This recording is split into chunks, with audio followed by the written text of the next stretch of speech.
เด้อเบิ่งน้ำคันน้องแห้งที่สุดปีนี้ลื่นทุกปีเลย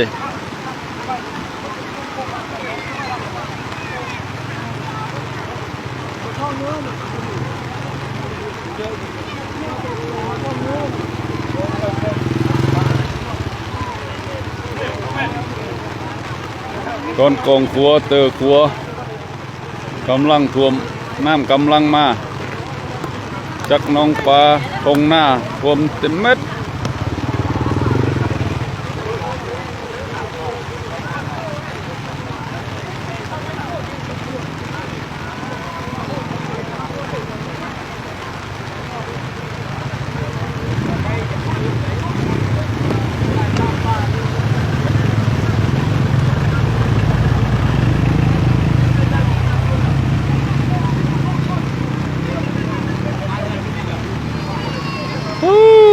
น้ำนี่เยอะสุดวันนี้นะเม็ด